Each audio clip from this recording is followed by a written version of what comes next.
OpenAI has just released the largest study ever on ChatGPT usage. Over 1.5 million messages and 130K users accounts on the consumer side were analyzed in this report. Now, AI use is spreading like wildfire, of course, across the board, but who's using it and how are they using it? Well, today I'll break down the key findings from this report. And moreover, I'm going to translate them into 7 key takeaways for HR leaders everywhere. So let's get right into it. Now, first of all, some context on growth and stickiness with ChatGPT. Weekly active usage on ChatGPT, consumer accounts has been growing with the classic hockey stick growth since November 2022 when the first version was released.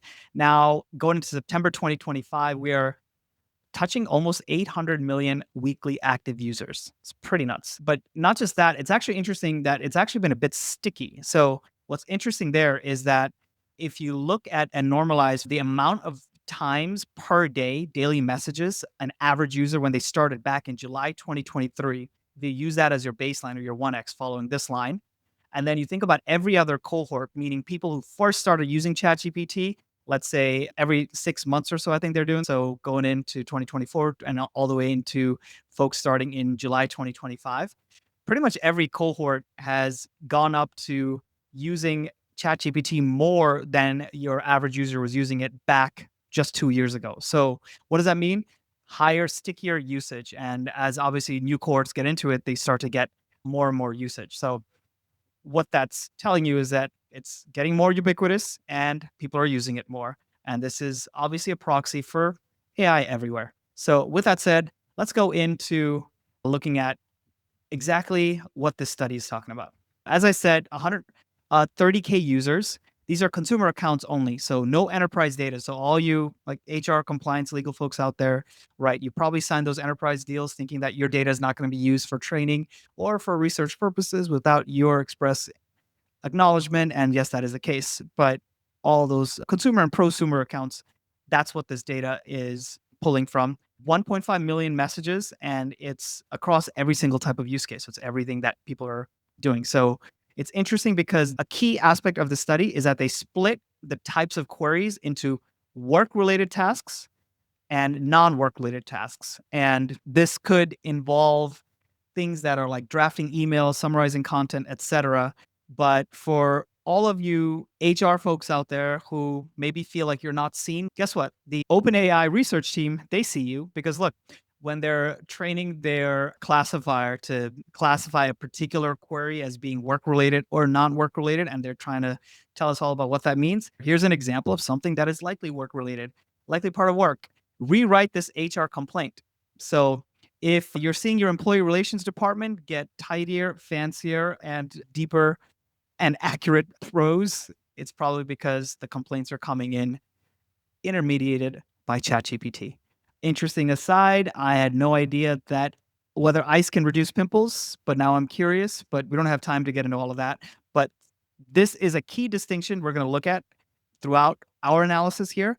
How is ChatGPT use cases splitting up between work use cases and non-work use cases, and especially given the context that these are consumer accounts. So this is when we say work use cases, people are using ChatGPT on their personal free plans or pro plans.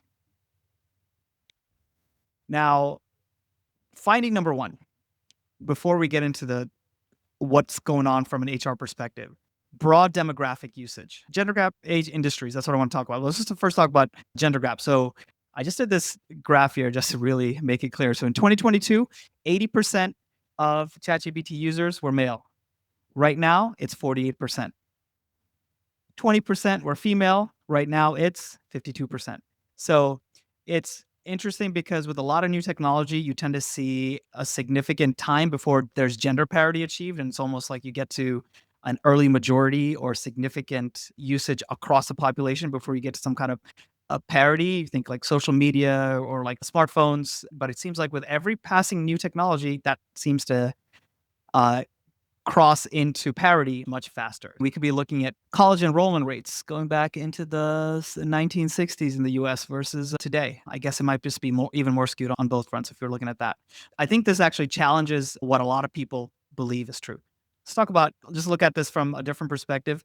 Just looking at time series here. They're looking at the names of logged in users. So we're saying excluding unknown because there are names that the classifier is not able to fully identify as male or female, but not to give folks on either side of the party divide some nightmarish memories of political races, but we got a red and blue line here. Blue showing male usage as a percentage of all ChatGPT usage and female.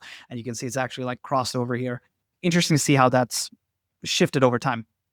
Now let's look at another demographic factor, age. Yes, younger people, generally speaking, are using ChatGPT more. What I wanted to look at here, which was interesting coming out of this study, is actually how are people using it for work? What this is saying is the likelihood that for a given cohort, based on the folks who are self-reporting age, which at this scale, I'd imagine we could actually use for something. There's some reality here. What percentage of their queries in ChatGPT are actually classified as work-related? So what this would indicate is that the facility with which people of different age groups are thinking of use cases that relate to work and are trying to leverage ChatGPT for this, right? If you're imagining a population that is completely unbounded by anything but their own imagination, skill set, curiosity, it then ties you a little bit to how is the shift towards becoming AI native happening within the world of work. So while yes, a lot of ChatGPT and general AI usage, just like any other technology, tends to skew younger. What's interesting here is when you look at workplace use cases, there's a lot of clustering here, 36 to 45, 46 to 55, basically age 26 to 65, you're pretty much clustering together in terms of how they're tending to use this for work-related reasons. 18 to 25 is a bit lower, but I imagine that's because not a lot of them are working yet necessarily as you're still in college. Now, significant outlier, got to be called out here, is age 66 plus. They're not using it as much. Of course, hopefully many of them are retired, but also we know that in many workplaces, folks are working into their late 60s and beyond, and we really don't want to leave these folks behind. So this truism that I feel like we think about with technology about the age gap and seems to certainly show up here as well. Let's look at one other factor demographically, which is usage by industry. So there are a couple of different charts here, but basically the outcome from my perspective here is that, well, folks who are related to the computer industry of any kind, they tend to use ChatGPT for work more often than folks who are not. What's more interesting, I think, is that the folks in all these other industries, they actually pretty much use it at about the same rate. So the 0.53 is that it's about 53% with some regression adjusted changes here has really started at 57%, but there's some adjustments to the model.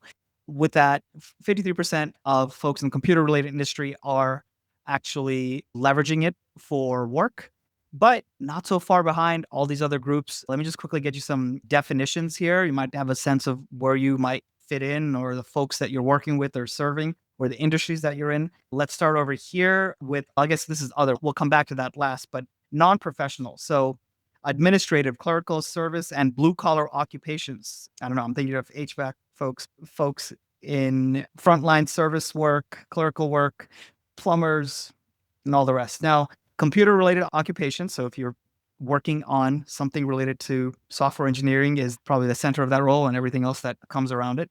Engineering and science occupations, basically the folks who are building not bits, but buildings and bridges and everything else that surrounds that.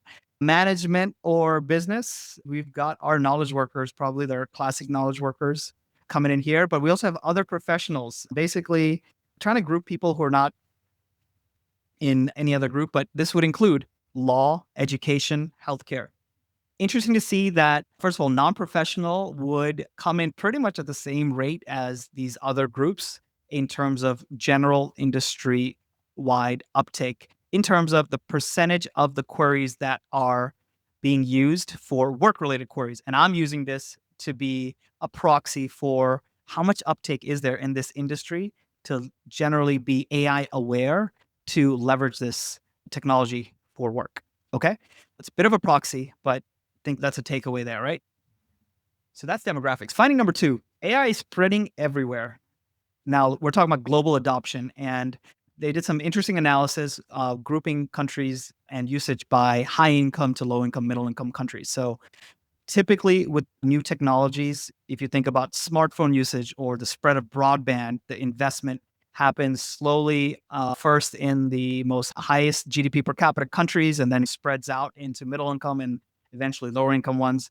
And it might happen, for example, over decades with broadband or high speed mobile internet, or even just the spread of smartphones, right? To a lesser degree, software like Facebook or social media tends to spread that way, but I think the spread tends to be a little bit faster. What's happening here is just in about a 3 years worth of time, it's spreading even faster than that. Not saying that there's no difference at all, but take a look here and look how quickly it's changing, right? First of all, just know that the absolute numbers are going up. The percentage of internet users in a given country representation by GDP per capita range.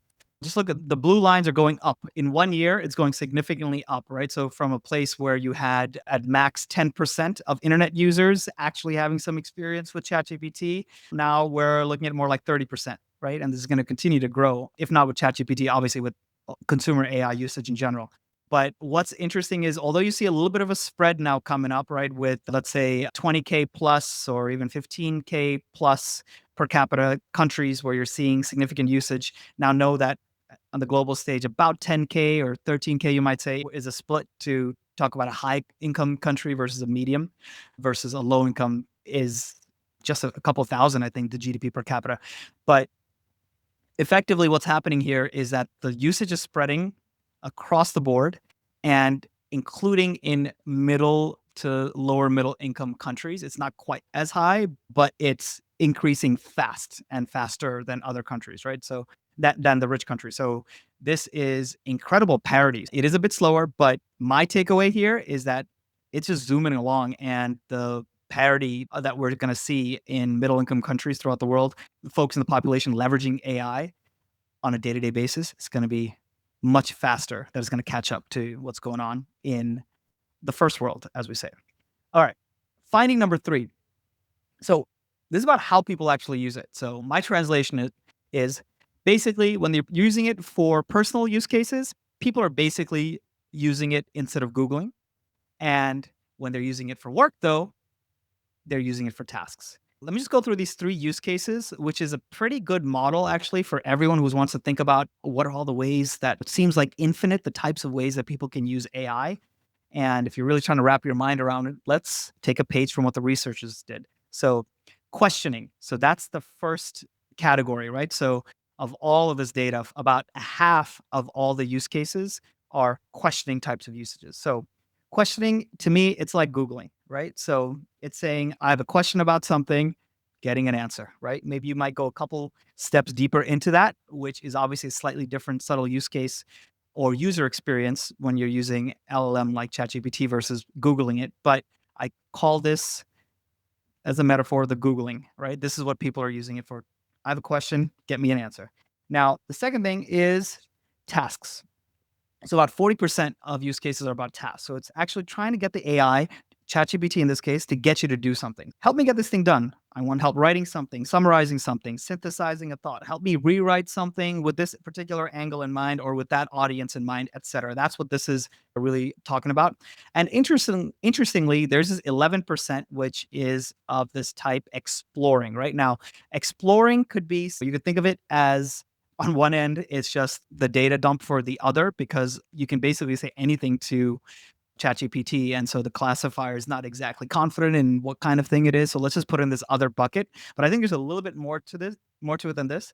They're neither straightforward questions nor are they direct tasks, but I think there's some real use cases that have emerged around experimentation that could be more playful, jokes or role play or creative prompts for brainstorming or ideation or what if scenarios, learning through trial where you're just not actually asking questions. You're like having a conversation with a weird robot friend. So that's the way they looked at it. But again, what's interesting for us is how we split it up with work. So for work related use cases, it's a bit different. So work-related tasks skew much more towards tasking. So when people are trying to use ChatGPT at work, they're not trying to just rarely are they just generally exploring and biding their time, but they're also not even asking questions that are like simple questions where they're trying to find something out per se. There is some of that, of course, but a lot of it is towards tasking. So people want ChatGPT to do things for them. Pretty obvious. And I think it's going to be this major place where you can suck out all the use cases for how ChatGPT and LLMs can help in the world of work.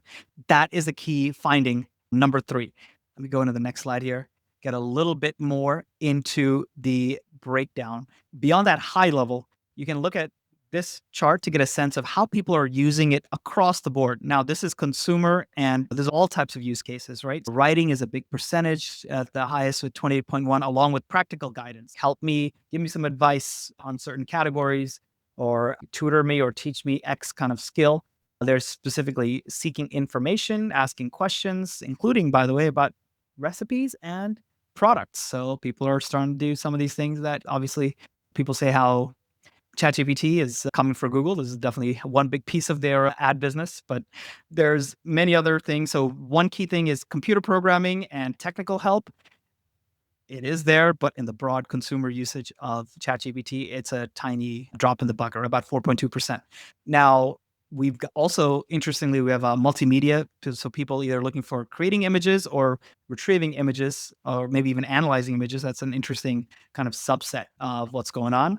Okay, 0.4% of the people still ask me about who are you, ChatGPT, how do you work, etc. But this is a pretty good and interesting view of how people are trying to use ChatGPT overall. Oh, one other piece I should definitely mention is self-expression, right? So how people might just want to chat with an AI or ask about like reflections or ask about relationships or reflect themselves. So it's pretty interesting, this self-expression kind of category. Finding number four. Let's talk about how work is actually already happening here. So in 2024, about a year ago, we had 47% of the use cases or the searches. I would say no. Actually, I think the use cases are so broad that the consumer use cases are just multiplying and are just overwhelming as a percentage. Number one. Number two, hopefully we're getting into some of these places where people are starting to put that type of data into their corporate ChatGPT account. And so it wouldn't be captured as much nowadays. That said, what's interesting about the work itself is want to step away from the stereotypes about this being a thing for programmers and computer software engineers.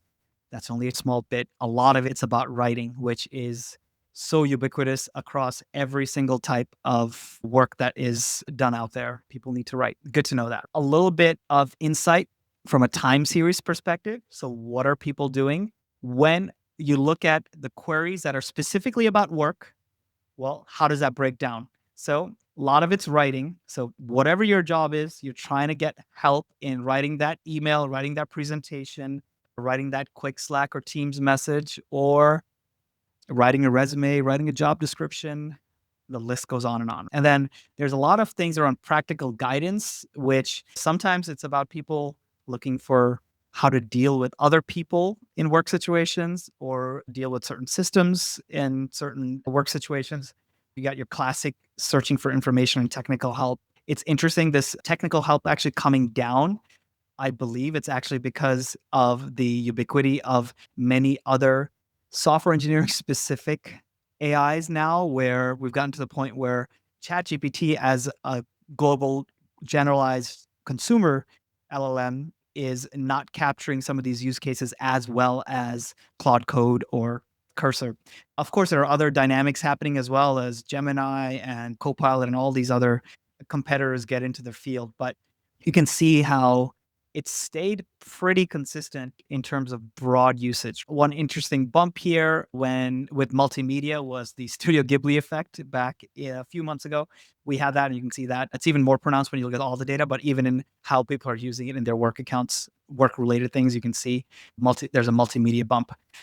This is just interesting, right? But the overall takeaway is that this thing right here.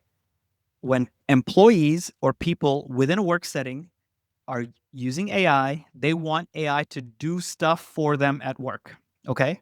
And I love this particular graph for all of us thinking about this from a company, HR, and leadership perspective. Asking, expressing, doing, right? We talked about that simple framework. I'm Googling things. I am role playing, brainstorming, trying to express myself or be creative. And here I'm being practical and trying to get things done. So within the work world, obviously, the biggest use case with ChatGPT is people asking queries for things that they want to get done at work. This, I think, brings big insight into your employees' brains. The fact that people want help to do these things is signifying that these are things that they believe can be done probably more efficiently and potentially more effectively with them leveraging AI. So, whatever it is that your employees are doing at your company that are in this bucket, I think that's basically the biggest room for finding efficiencies and just making a lot of the sucky work that is a part of every job kind of fade into the background. The big upside promise of AI, but it's just coming out in the way people are using it in this pretty massive data set of ChatGPT usage. Employees want AI to do stuff for them at work, parentheses, that they would rather not do themselves. Okay, so that's that last finding. Now, given all of this, I wanted to put away some takeaways for HR leaders based on this study. So that was my summary of the findings with some opinion on what is something that is potentially useful. And let's translate that into some takeaways for HR leaders. Let's rock and roll. First and foremost, hey, HR, you got to keep pace. So employees are adopting AI, and this is ChatGPT, which is a consumer LLM, lots of other competition as well. I'm sure many of you have your corporate accounts that you've signed up for any kind of generalized LLM, and maybe you have additional tools as well. But from an HR perspective, and that's a lot of what we talk about at Future Proof HR is the HR functional element of it. But hey, your employees are already using AI in their personal lives. And so many people are using their personal accounts to actually try to figure out ways that AI can help them in their work life. Recognize this organic adoption. So employees are putting this in there. So there's no formal company policies in a lot of places that's telling them how to do this or do it this way. People are just figuring things out. And now you've got to acknowledge this and understand this mindset. And if you, as an HR team, want to be relevant, you also need to keep pace with the rest of your employee base. In fact, it'd be nice if you're a little bit ahead. Now, you want to avoid this lag strategically. You want to make sure that the entire employee base is ahead of AI workforce trends, right? So this is going to help you stay relevant as an organization. And now, what that means within the ranks of the HR department is you've got to be thinking proactively about skill development. So figure out what are the AI driven skills that you need to empower the workforce overall, but also your own HR department. So HR folks, keep pace, okay, with your employees and help your employees keep pace with what's happening with the broader market. Takeaway number 2, inclusive training. So there's been some hemming and hawing about how AI is coming into the workforce. Now there's to me surprising amount of parity. So there's whether we're talking about international usage, it's just coming in across the board.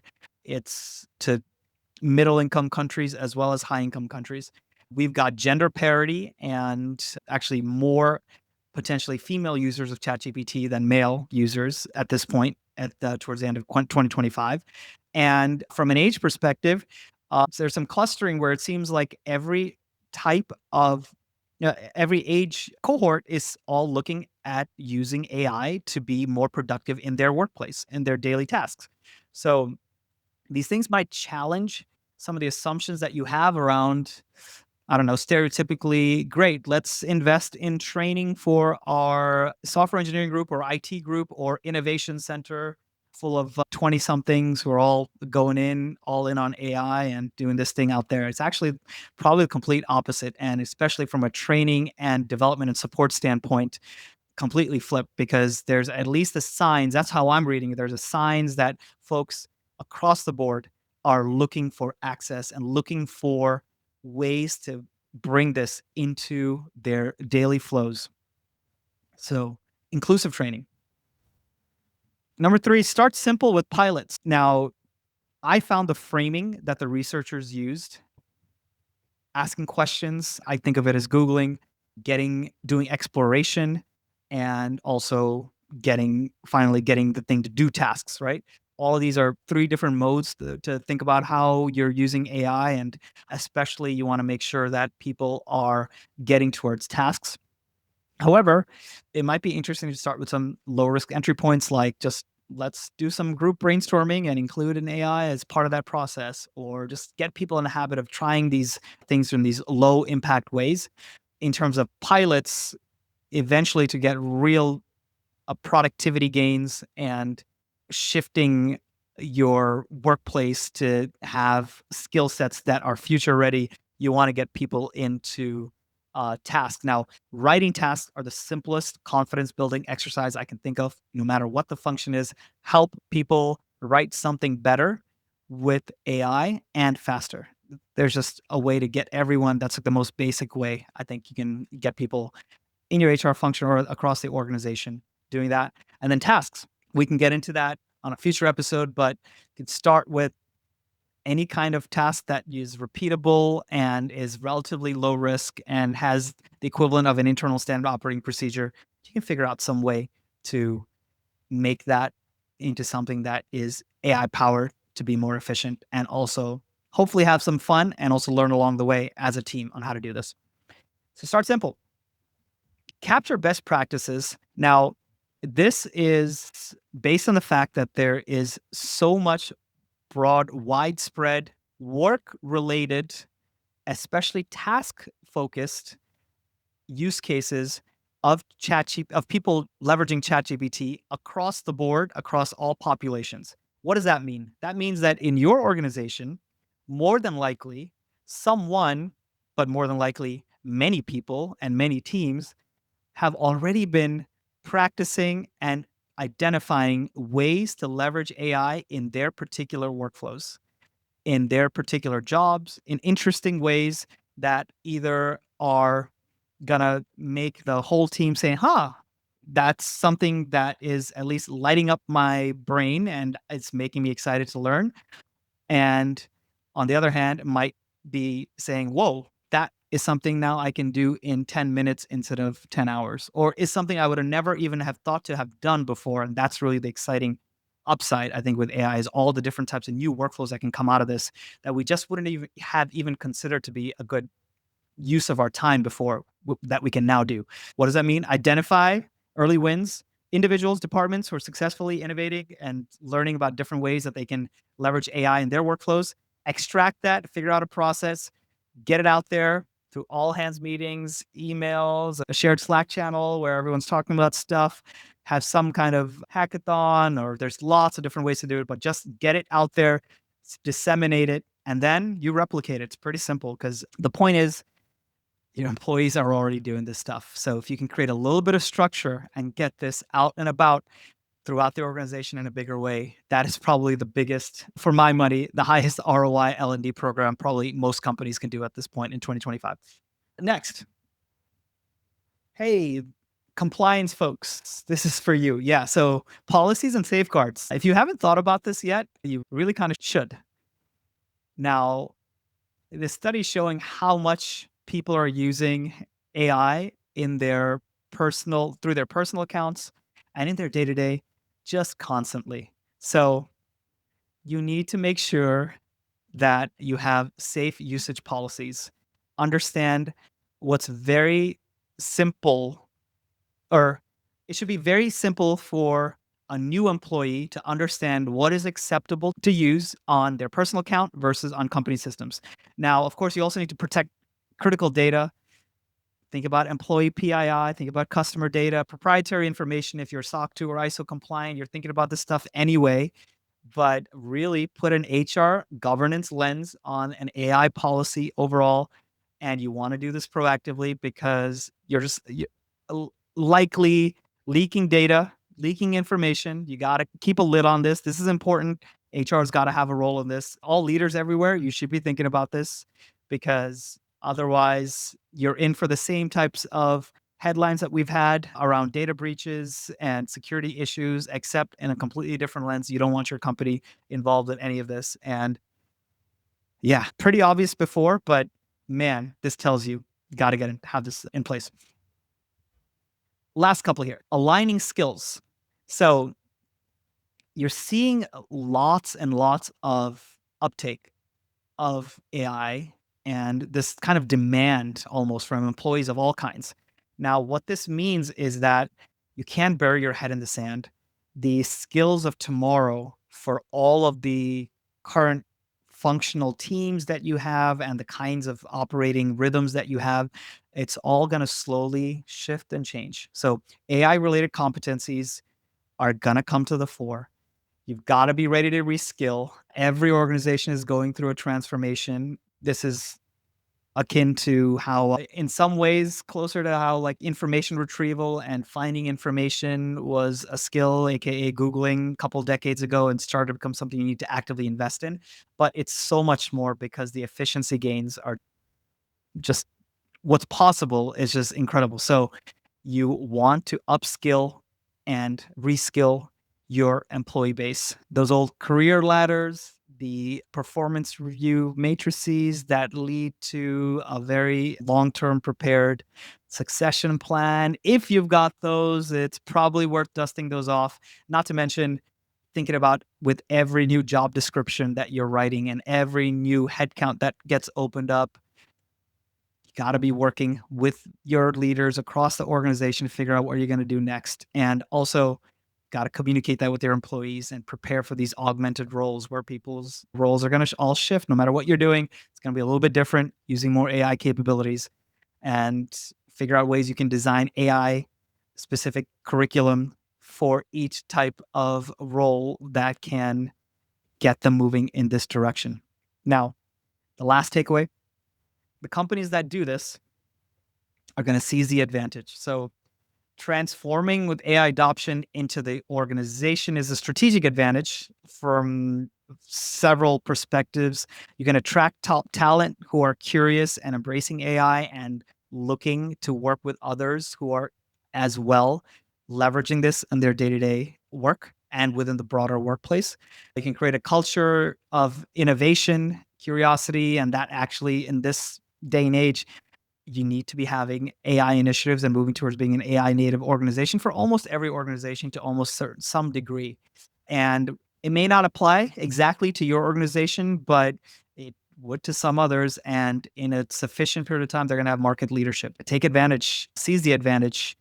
If HR is a lever, this is like a broader, longer term lever that the human resources and people department can apply to really help with the long-term prospects of the particular organization in the marketplace that you're working for. So those are my takeaways for HR.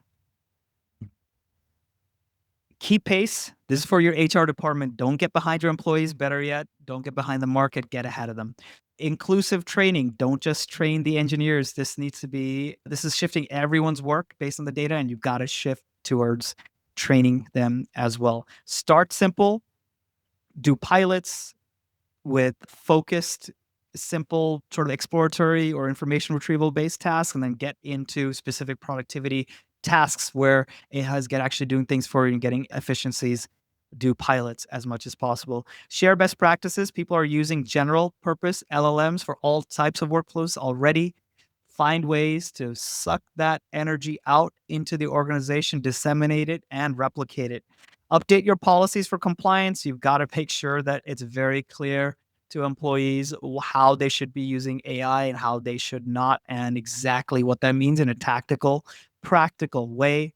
If you don't want to leak data or be in the negative press cycles, align skills, right? Be every organization within every function is going to change a little bit with AI, and you want to make sure that your people are upskilled and reskilled in that direction, and that your job descriptions and headcount planning and succession planning, performance management review, pretty much everything you do in HR is aligned with that new skills that you need. And then seize the advantage.